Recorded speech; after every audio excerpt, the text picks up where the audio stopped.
gure presentziaren, gurasosen presentziaren motiboak bi dira eta bitan hiru. Lehenengoa dudarikan gabe azken aste honetan Europan martxan jarri ditugun ekimen juridikoak. Bigarren, badakizue Foru Aldundiak, GHK-ak, pasaden asteetan, Pirru berria, 2016an, ekainaren 6an, Jose Ignacio Asensiok aldarrikatu zuena, prentsaurreko bitartez, eta gero horrek gelditu zana, orain aste batzuk dela, berriro aurkeztu dute Pirru berriaren diseinua martxan hastekoa dela. Eta hor, horregatik esan dut bi horietan hiru, bi alderdi batez ere azpimarratuko nituke.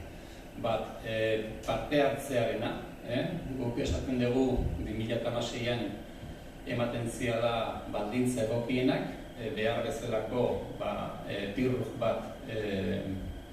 Pirrujaren plana egiteko horrek legez eta giza legez eskatzen duen parte hartze prozesuarekin, baina aldi berean, Foru Aldundiak esan du, eta hala egin behar dunez, hala egingo duela, parte hartze prozesu bat izango dela, eta aldi berean, nahiko lukeela, plangintza berri hau, Pirru berriaren, 1930aren, Pirru berri honen, ekonomia zirkulararen arira, edo arian, nahiko lukeela diseinatu.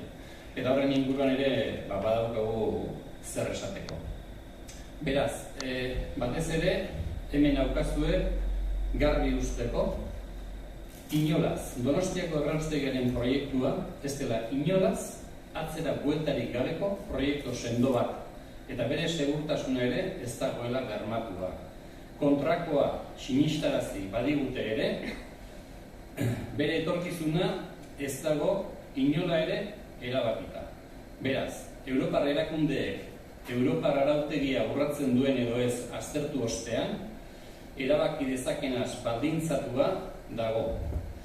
Baita ere, aldarrikatzen dugu, konponbiderako adostasuna bermatu behar dela, eta hori soilik emango dela ekonomia zirkularraren norabidean jarritako herritarren egiazko parte hartze eraginkor baten bidez.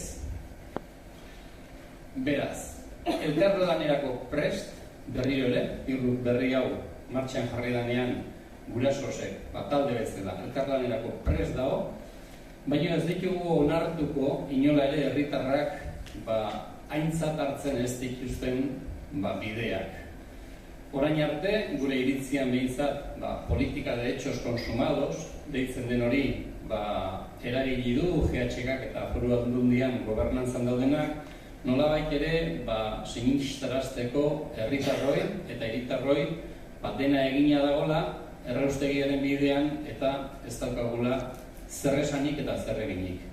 Guk gaur garbi utzi usten dugu hemen, inola ere erabakita ez daudela gauzak. Europako bidearen inguruan, ekimen batzuk daude juridikoak, esan dizuet, pero Joseak hobeto azalduko dituela, baino behintzat aipatu egingo ditut. Eurostatearen aurrean eskatuko da, Europar instituzio honek azter dezala Espainiako Kontu Nazionalen Komisio Teknikoak eginiko txostena, 2017ko apirilean 18an egindakoa, eta hor, azaltzen dira zenbait puntu, behintzat guk gaur ikusten ditugunak ez diala behar bezala betetzen. Hori Eurostataren aurrean. Gero, Europako Batzordearen aurrean, bigarren ekimena, kexak eta salaketak agertzea izango da, eskubide komunitarioaren honako araudien urraketak direla eta aipatu bakarrik egingo ditut, ingurumenari buruzko gai orokorretan urraketak bilatzen ditugu, hondakinen plangintza, prebentzio eta ebaluazioan hor ere bai, herritarren partaidetza, ingurumen eta ebaluazioa, prebentzioa eta plangintza arloetan ere bai, ingurumen baimen bateratuetan ere bai, eta kontratazio gaietan ere bai. Eta hori Europako Batzordearen aurrean jada jarrita dago. Gurasosek Europako Batzordeari honako hau eskatuko dio. Espainiar erresumaren kontrako arau-hauste prozedura bat hasteko, batetik kontratazio arloan izandako arau hausteagatik eta bestetik ingurumenaren eta hondakinen arloan parte hartzeko eta justizian sarbidea izateko eskubideak urratzeagatikan. Eta azkenik, hau oraindikan, baita ere aldi berean Europar Parlamentoaren aurrean lehen esandako kexa guzti horiek ere aurkeztuko dira, eta beste hau, eta honek zerrikusia daka lehen aipatu dudan Irrujaren kontuarekin, Auzitegi Konstituzionalaren babes errekurso bat aurkeztu da. Gurasosek baita ere azaldu du gaur beste errekursoa aurkeztuko duela Auzitegi Konstituzionalaren aurrean. Zehazki, 2016 uztailak 16an Foru Aldundiko Gobernu Kontseiluen akordioan aurka, zeinak Gurasosek egindako parte hartze prozesuaren eskaria atzera botatzen zuen. Gurasosek 2017ko irailaren 27an TSJPV epaiaren aurka sartutako kasazioen errekursoa, gero Auzitegi Gorenak ere bertan behera utzi zuen. Eta orduan, hemen eman beharrekoaz azken urratsa, herritarren parte hartzaren funtsezko eskubideen urraketaz, Estrasburgoko Giza Eskubideen Europako Auzitegira kexa eraman aurretik. Beraz, Auzitegi Konstituzionalaren babes hori ez da genduke hartuko, hau ere azken errekurso bezala Estrasburgoko Giza Eskubideen Europako Auzitegian presentatuko genduke. Hori, pixka bat lehen esan dizuedana apurtxo bat desarrollatukoet, garatukoet, eta gero ja bideo ikustea pasakoea. Denok dakigu berez momentu naturala Irruj berria martxan jartzeko 2016a zala. Eta 2016an gainea, oraindik obrak esleitu gabe zeuden, eta ematen zian aukera guztiak, behar bezalako plangintza bat egiteko hurrengo 14 urteetarako, behar bezalako prozesu parte hartzaileak egin eta herritarrak kontutan hartuz plangintza berri hori egiteko, baina askotan esan dugu eta dagoeneko nik uste badakigula. Denok hori prensa aurreko batean aurkeztu zala, hori bertan behera gelditu zala, eta orain datozkigu 2019 eta 2030ko Irruj berriaren diseinuarekin. Gure galdera da, 2 urte geroago, ze oin 18an ekainean gaude, eta hori 2016ko ekainean 6an izan zen, 2 urte atzeratu dute. Gure ustez atzerapen hau honen motiboa garbia da, gure iritziz behintzat, eta hauxe da. Legeak eskatzen du, hondakinen kontuetan, edozein plan egiteko garaian parte hartze prozesuak ingardiala, eta herritar, eta herri taldeekin, talde ezberdinekin, nahi ez kontatu behar dela. Guk pentsatzen dugu, 2016an, hori ez zuten egin nahi, beldurtziralako, benetako prozesu parte hartzaile bat eginezkeo, agian erraustegiaren eraikuntza kinkalarrian jarriko zala, eta besterik gabe, bertan bera utzi zuten, garai hobeetarako, eta ekin zioten, nahi zutenari, erraustegia bai edo bai, jarri nahi zuten martxan, eta jarri zuten Gurasosek beti esan du hor aukera ezin hobea ematen zala hurrengo 35 urtetako liskarrak eta gatazkak konpontzeko, elkarrizketa eta parte hartzearen bitartez, baina garai horretan GHko eta Foru Aldundiko gobernantzan zeudenak horrela ez zuten ikusi.